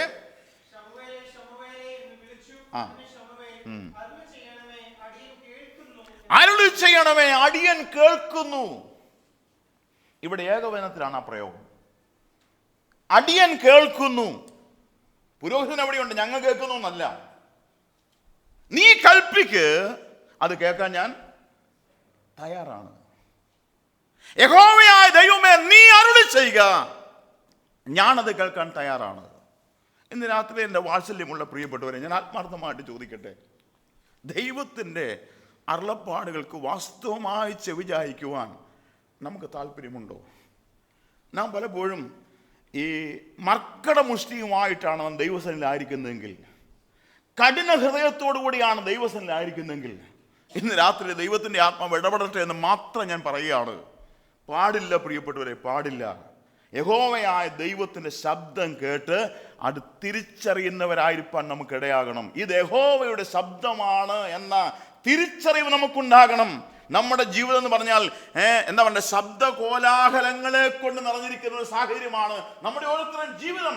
ആ ജീവിതത്തിന്റെ മധ്യത്തിൽ ഒരു നേരിയ ശബ്ദം വാക്കെടുത്ത് വായിപ്പിക്കണം ആഗ്രഹമുണ്ട്. യെശയ്യാപ്രവചനം 30-ാം അധ്യായത്തിൽ യെശയ്യാവ് പറഞ്ഞൊരു വാക്കുണ്ട്. യെശയ്യാവിൻ്റെ കാഴ്ചയിൽ നടന്നു പോകുമ്പോൾ യെശയ്യാവ് നമുക്ക് കാണുമ്പോൾ കടന്നു പോകുമ്പോൾ മുമ്പോട്ട് നടന്നു പോകുമ്പോൾ ഒരു നാൽക്കവലയിലെത്തുന്നു. ഒരു നാൽക്കവലയിൽ, ഞാൻ സാഹചര്യം അങ്ങ് പറയാം, വാക്യമൊന്നും എടുപ്പിക്കുന്നില്ല, സമയമില്ലാത്തതുകൊണ്ട്. നാൽക്കവലയിലെത്തുമ്പോൾ വഴി എങ്ങോട്ടാണെന്ന് അറിയാൻ വരാതെ നിൽക്കുക. അതാണല്ലോ നാൽക്കവല എന്ന് പറയുന്നത്. 3-4 വഴികൾ ഒന്നിച്ച് തിരിഞ്ഞെടുത്ത് ഇന്നാണ് ഗൂഗിൾ ചേച്ചിയോട് ചോദിക്കാം, അവർ പറഞ്ഞിട്ട് അങ്ങോട്ട് പോക്കോ ഇങ്ങോട്ട് പോക്കോളാൻ പറയും. പോകുന്നതായാലും വീടിനെ മുറ്റത്തോടായിരിക്കും, അത് വേറൊരു പ്രശ്നം. പോട്ടെ, എന്തും ആയിക്കൊള്ളട്ടെ. വഴി ഇതാകുന്നു, ഇതിലെ നടന്നുകൊള്ളുന്നൊരു ശബ്ദം പിറകിൽ നിന്ന് കേൾക്കും. വഴി ഇതാകുന്നു, ഗോ ദിസ് വേ, ഈ വഴിയെ പോവുക, ഈ വഴിയെ. കേൾക്കുന്നുണ്ടോ? ഈ ശബ്ദ കോലാഹലത്തിൻ്റെ ഇടയ്ക്ക്, ഈ ബിസി ഷെഡ്യൂളിനിടയ്ക്ക് ഈ ശബ്ദം കേൾക്കുന്നുണ്ടോ? ഈ വഴിയെ പോ, ഈ തീരുമാനമെടുക്ക്, ഈ കാര്യം ചെയ്യുക. പല വാക്കുകൾ അതിനോട് കൂട്ടിച്ചേർത്ത് ചിന്തിക്കുവാനായിട്ട് കഴിയും. ഇതാകുന്നു വഴി, ഇതിലേ നടന്നുകൊള്ളുക. ദൈവ ശബ്ദം കേട്ട് അത് തിരിച്ചറിയുന്നവനാണ് ആര്? യഹോവയുടെ വിശ്വസ്ത പ്രവാചകൻ. എനിക്ക് ഒത്തിരി കാര്യങ്ങൾ ആ ഭാഗത്തിന് വിശദീകരിക്കാനുണ്ട്, ഞാൻ വിശദീകരിക്കുന്നില്ല. യഹോവയുടെ ശബ്ദം കേട്ട് അത് തിരിച്ചറിയുന്നവനാരോ അവനാണ് യഹോവയുടെ വിശ്വസ്ത പ്രവാചകൻ. നമുക്ക് നമ്മിലേക്കൊന്ന് നോക്കാം. നാം നമ്മിലേക്ക് നോക്കുമ്പോൾ യഹോവയുടെ ശബ്ദം കേട്ടിട്ട് ഇത് ദൈവാത്മാവ് എന്നോട് സംസാരിക്കുന്നതാണെന്ന് സഹോദരന്മാർ 2 പേര് സാക്ഷ്യം പറഞ്ഞപ്പോൾ ഞാൻ ഒത്തിരി ദൈവത്തിന് സ്തോത്രം ചെയ്തു. എൻ്റെ കണ്ണ് നിറയുവാനിടയായി. വ്യക്തിപരമായി പറയാൻ നമുക്ക് ചില കാര്യങ്ങളുണ്ടാകണം. നാം കേൾക്കുന്ന ദൈവത്തിൻ്റെ വചനത്തോട് ക്രിയാത്മകമായി പ്രതികരിക്കാൻ നമുക്ക് കഴിയണം. യഹോവയുടെ ശബ്ദം കേട്ട് അത് തിരിച്ചറിയുന്നവനാരോ അവനാണ് വിശ്വസ്ത പ്രവാചകൻ. എൻ്റെ ശബ്ദമല്ല, ദൈവത്തിൻ്റെ ശബ്ദം കേൾക്കാൻ എനിക്ക് കഴിയണം. കർത്താവ് നമ്മെ വിശേഷാൽ സഹായിക്കട്ടെ. മറ്റൊരു കാര്യം ശമൂവേലിനെ പറ്റി വായിക്കുന്ന 3-ാം അധ്യായത്തിൻ്റെ 18-ാമത്തെ വാക്യത്തിൽ, അത് വായിക്കാമോ?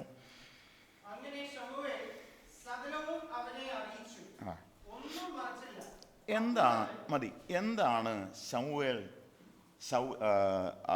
ഏലിയെ അറിയിച്ചത്? എന്താ അറിയിച്ചത്? ദൈവത്തിൻ്റെ എന്തായിരുന്നു അരുളപ്പാട്?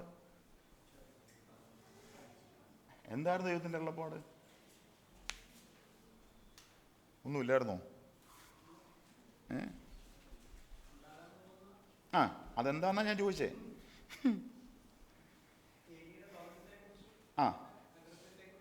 13-ാം വാക്യം വായിച്ചാൽ അവിടെയുണ്ട്.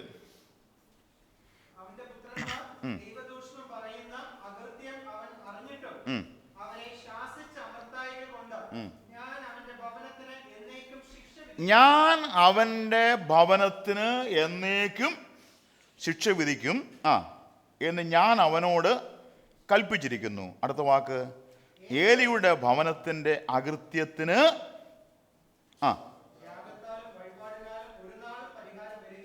യാഗത്തിനും വഴിപാടിനുമുള്ള സാധ്യത എന്താ? യാഗവും വഴിപാടും കൊണ്ട് ഉദ്ദേശിക്കുന്നത് എന്താ? അകൃത്യത്തിന് പരിഹാരം. അത് ദൈവത്തിന് തീരുമാനമാണ്. എന്നാൽ ഇവിടെ ഒരു പ്രത്യേക കേസാണിത്. അയ്യോ, യാഗവും വഴിപാടും എന്തിനാ?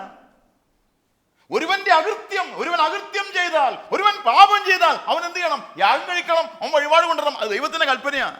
പക്ഷെ ഇവിടെ അതുകൊണ്ടൊരു പ്രയോജനവും ഇല്ല.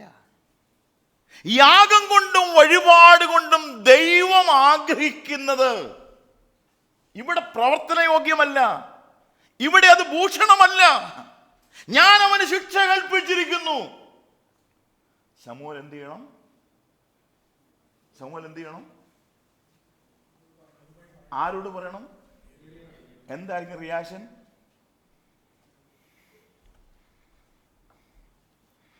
അങ്ങനെ ഒരു അഡ്മിഷൻ കിട്ടിയതാ അവിടെ അല്ലേ? ഹന്നയുടെ കരച്ചിലും പ്രാർത്ഥന കൊണ്ടുമാണ് അവിടെ കൊണ്ട് ആക്കി വെച്ചിരിക്കുന്നത്. കിട്ടാൻ സാധ്യതയില്ലാത്ത സ്ഥാനത്ത് കൊണ്ട് നിന്നെ ശമൂവേലിനെ ആക്കിയിരിക്കുക. ഇത് ഏലിയോട് പറഞ്ഞാൽ,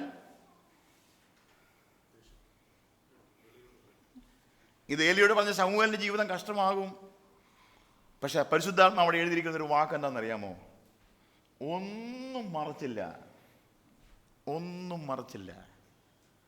പ്രിയപ്പെട്ടവരെ, തിരുവെഴുത്ത് വായിക്കാൻ തൻ്റെ തെറ്റുകളെ മറച്ചു വെക്കുന്നവന് ശുഭം വരികയില്ല. അത് ഏറ്റു പറഞ്ഞ് ഉപേക്ഷിക്കുന്നവനോ കരുണ ലഭിക്കും. തൻ്റെ തെറ്റുകളെ മറയ്ക്കുവാൻ പാടില്ല. പാപം കണ്ടിട്ട്, തെറ്റ് കണ്ടിട്ട് കണ്ണടച്ച് കളയുവാൻ ദൈവം ആഗ്രഹിക്കുന്നില്ല.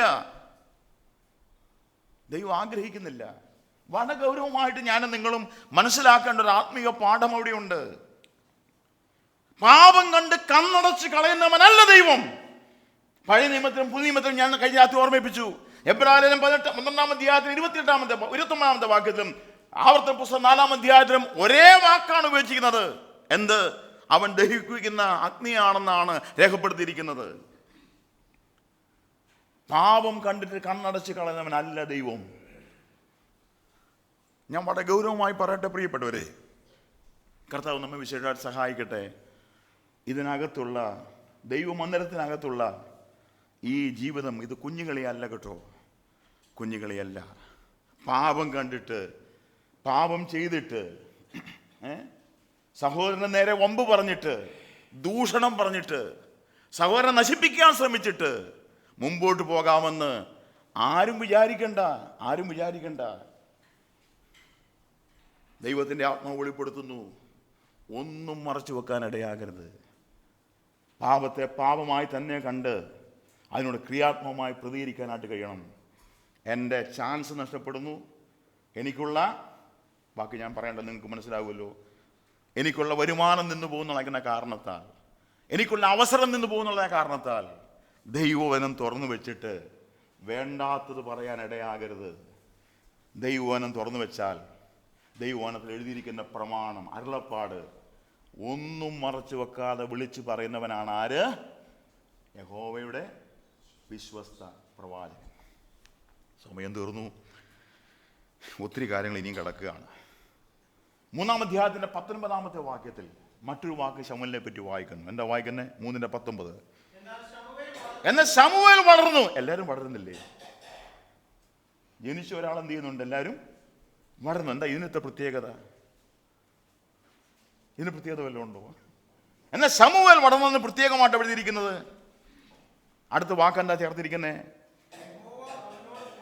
അപ്പൊ ദൈവ സാന്നിധ്യത്തിൽ വളരുന്നവനാണ് ആര്? വിശ്വസ്ത പ്രവാചകൻ. ദൈവ സാന്നിധ്യത്തിന്റെ മുമ്പിൽ വളരണം. വെറുതെ വളർന്നെന്ന് പറഞ്ഞാൽ അത് വലിയ അർത്ഥമൊന്നും ഇല്ല.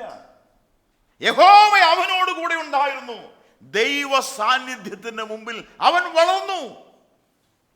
എനിക്ക് ഒത്തിരി കാര്യങ്ങൾ അവിടെ പറയാനായിട്ടുണ്ട്, പക്ഷെ ഞാനിവിടെ അവസാനിപ്പിക്കാൻ നിർബന്ധിതനായിട്ട് തീരുന്നു. ഒരു വാക്കുണ്ട്, 2 വാക്കുകൾ കൂടിയുണ്ട്, പെട്ടെന്ന് ഞാൻ പറഞ്ഞ് അവസാനിപ്പിക്കാം. 3-ാം അധ്യായം 19-ാം വാക്യത്തിൽ ഒരു വാചകം കൂടി എവിടെയുണ്ട്. അത് വളരെ ഗൗരവമേറിയ വാക്കാണ്.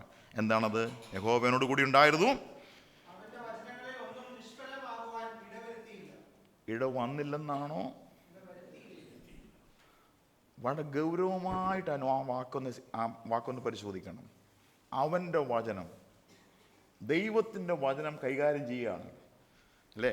അവിടെ ഇരിക്കുന്ന വാക്കെന്താ? അവൻ്റെ വചനങ്ങളിൽ ഒന്നും നിഷ്ഫലമാകുവാൻ ദൈവം ഇടവരുത്തുന്നില്ല.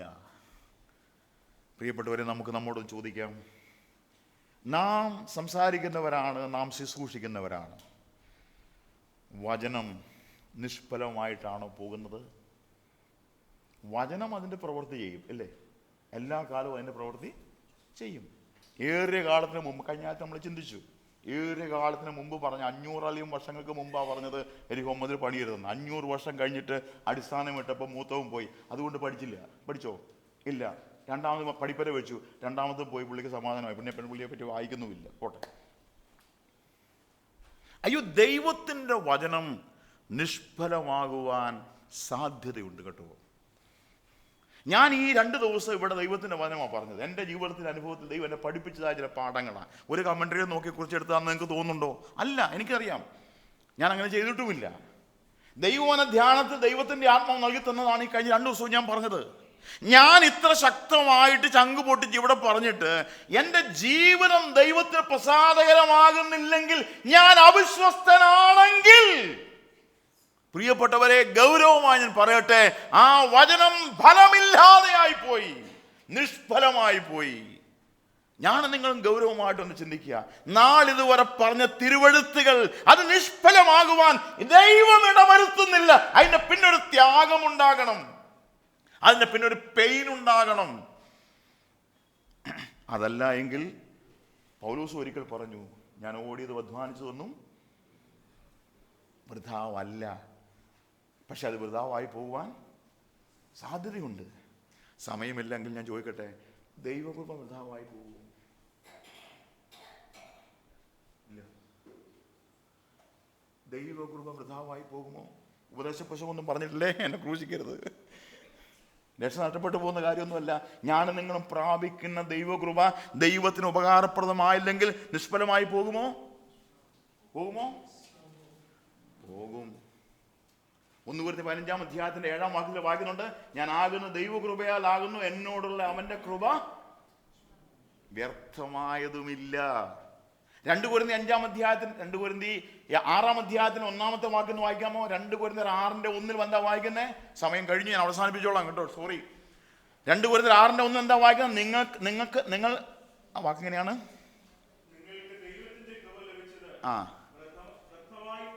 വ്യർത്ഥമായി തീരരുത് എന്ന് ഞാൻ സഹപ്രവർത്തിക്കാരായ നിങ്ങളെ പ്രബോധിപ്പിക്കുന്നു. ദൈവകൃപ വ്യർത്ഥമായി തീരും. ഞാനും നിങ്ങളും രാവിലെ മുതൽ ചോദിച്ചു വാങ്ങുന്ന കൃപയുണ്ടല്ലോ, അത് ദൈവത്തിന് ഉപകാരപ്രദമായില്ലെങ്കിൽ അത് വ്യർത്ഥമായി തീരും. അങ്ങനെ വ്യർത്ഥമായി തീർന്നാൽ ചോദിച്ചു വാങ്ങിക്കുന്ന കൃപ മനഃപൂർവ്വം വ്യർത്ഥമാക്കുമ്പോൾ ന്യായാസനത്തിന്റെ മുമ്പിൽ ഇതുവരെ പറഞ്ഞത് കൂടാതെ പ്രാപിച്ച കൃപയ്ക്കൂടെ എന്ത് ചെയ്യേണ്ടതായിട്ട് വരും? കണക്ക് പറയേണ്ടി വരും. അതാ ഞാൻ പറഞ്ഞത് കുഞ്ഞുകളിയല്ലെന്ന് പറഞ്ഞത്. ഞാൻ നിങ്ങളും ചോദിച്ചു വാങ്ങിച്ചതാണ്. പാട്ട് പാടുന്നില്ല, നിൻ കൃപാസനത്തിന്റെ മുമ്പിൽ എന്ത് ചെയ്യാണ്? വീണ് കെഞ്ചുക. എന്തിനാ? കർത്താവേ കൃപത, കൃപത. ആ കൃപ ദൈവത്തിന് ഉപകാരപ്രദമായില്ലെങ്കിൽ അത് വ്യർത്ഥമാകും. അതിന് വ്യർത്ഥമാക്കിയാൽ അതിന്റെ കണക്കൂടെ ഞാൻ പറയേണ്ടതായിട്ട് വരും. കാരണം ഞാൻ ചോദിച്ചു വാങ്ങിച്ചതാണ്. കർത്താവ് വിശേഷാൽ സഹായിക്കട്ടെ. വചനം നിഷ്ഫലമായി പോവാൻ ആർക്കും ഇടയുണ്ടാകരുതേ. വളരെ ഗൗരവമായി ഞാൻ പറയുകയാണ്. ഞാൻ നിങ്ങളും സംസാരിക്കുന്ന, ഞാൻ നിങ്ങളും ശുശ്രൂഷിക്കുന്ന തിരുവെഴുത്ത് വ്യർത്ഥമായി പോകുവാൻ സാധ്യതയുണ്ട് കേട്ടോ, സാധ്യതയുണ്ട്. അനേകർ ഈ വിശ്വാസഗോളത്തിൽ വീണു പോയിട്ടുണ്ട്. അത് നമുക്കൊരു മുന്നറിയിപ്പാണ്. ആ തിരുവെഴുത്തിൽ വ്യർത്ഥമാക്കി തീർക്കുവാൻ ഇടയാകാതെ ദൈവം നമ്മെ സൂക്ഷിക്കട്ടെ, നമ്മുടെ ജീവിതത്തെ ദൈവം സൂക്ഷിക്കട്ടെ എന്ന് മാത്രം പറഞ്ഞ് ഞാനിവിടെ അവസാനിപ്പിക്കട്ടെ. 3-ാം അധ്യായത്തിൽ 21-ാമത്തെ വാക്യം വായിക്കുമ്പോൾ, യഹോവ വീണ്ടും വീണ്ടും ശമൂവേലിന് പ്രത്യക്ഷനായി. വീണ്ടും വീണ്ടും ശമൂവേലിന് പ്രത്യക്ഷനായി. അപ്പം ദൈവത്തിൻ്റെ വചനം നിഷ്ഫലമാകുന്ന, ദൈവത്തിൻ്റെ വചനം ഫലം അണിയിപ്പിക്കുന്ന, ദൈവത്തിൻ്റെ വചനം കൊണ്ട് ഫലം പുറപ്പെടുവിക്കുന്നവനാണ് ദൈവത്തിൻ്റെ വിശ്വസ്ത പ്രവാചകൻ. ഏറ്റവും ഒടുവിലായിട്ട് നാം പറഞ്ഞത്, യഹോവ വീണ്ടും വീണ്ടും പ്രത്യക്ഷപ്പെടുന്നു. അവനാരോ? അവനാണ് യഹോവയുടെ വിശ്വസ്ത പ്രവാചകൻ. ദാൻ മുതൽ ബേർശേവ വരെ എല്ലാ ഇസ്രായേലും ശമൂവേൽ യഹോവയുടെ വിശ്വസ്ത പ്രവാചകൻ എന്ന് ഗ്രഹിക്കുന്നു. നമ്മെ ഓരോരുത്തരെയും കുറിച്ച് ഈ പ്രവാസകാലത്ത് ഞാനും നിങ്ങളും തിരിച്ചറിയേണ്ടത്, നാം എത്രത്തോളം ദൈവസന്നിധിയിൽ വിശ്വസ്തരാണ്.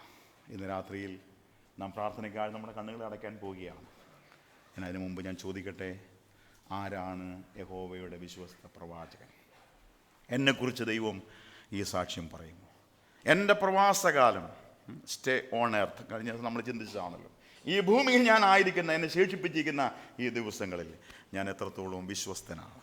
യഹോവയുടെ കണ്ണ് വേറൊന്നും നോക്കുന്നില്ല, വിശ്വസ്തതയല്ലയോ നോക്കിക്കൊണ്ടിരിക്കുന്നത്. അതൊരു കണ്ടിന്യൂസ് പ്രോസസ്സായിട്ടാണ് പറഞ്ഞിരിക്കുന്നത്. വിശ്വസ്തതയല്ലയോ നോക്കിക്കൊണ്ടിരിക്കുന്നത്. ആ വിശ്വസ്തത നമ്മിലുണ്ടാകുവാൻ ഈ പ്രവാസ ജീവിതത്തിൽ നമുക്കിടയാകണം. അതിനിടയാക്കി തീർക്കണം. അതിനുള്ള പരിശ്രമം, അതിനുള്ളതാകുന്ന ഉത്തരവാദിത്തം, ഉത്സാഹം നമ്മുടെ ഓരോരുത്തരെയും ആത്മീയ ജീവിതത്തിൽ ഉണ്ടാകട്ടെ എന്ന് ആത്മാർത്ഥമായി പ്രാർത്ഥിച്ചുകൊണ്ട്, കഴിഞ്ഞ ദിവസങ്ങൾ ദൈവത്തിൻ്റെ ആത്മാവ് എൻ്റെ ഹൃദയത്തോട് വാസ്തവമായി സംസാരിച്ചത് എന്ന നിലയിൽ ഞാൻ നിങ്ങളോട് ഈ കാര്യം ഷെയർ ചെയ്യുവാനിടയായി. അത് തീർത്തിട്ടില്ല ആ സബ്ജക്റ്റ്, ഇനി ധാരാളം അതിനകത്ത് പഠിക്കുവാനായിട്ടുണ്ട്. കർത്താവ് കൃപ ചെയ്യട്ടെ. നാം ഓരോരുത്തരും ദൈവസന്നിധിയിൽ ഈ പ്രവാസകാലത്ത് അവനെ ഭയത്തോടെ സേവിക്കുവാൻ. നാം വായിച്ച് തുടങ്ങിയത് എവിടെയാണ്? പത്രോസിൻ്റെ 1 ലേഖനം 1 അധ്യായത്തിൻ്റെ 17 വാക്യമാണ് തുടങ്ങിയത്.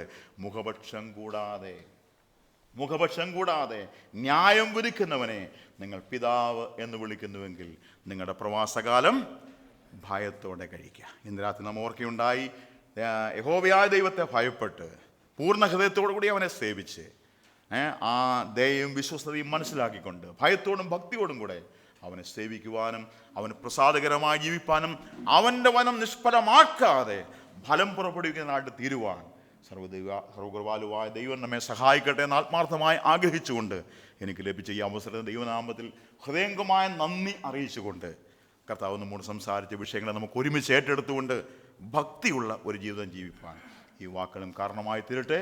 ദൈവത്തിൻ്റെ പരിശുദ്ധ നാമം എന്നും എന്നേക്കും വാഴ്ത്തപ്പെടുമാറാകട്ടെ. ആമേൻ.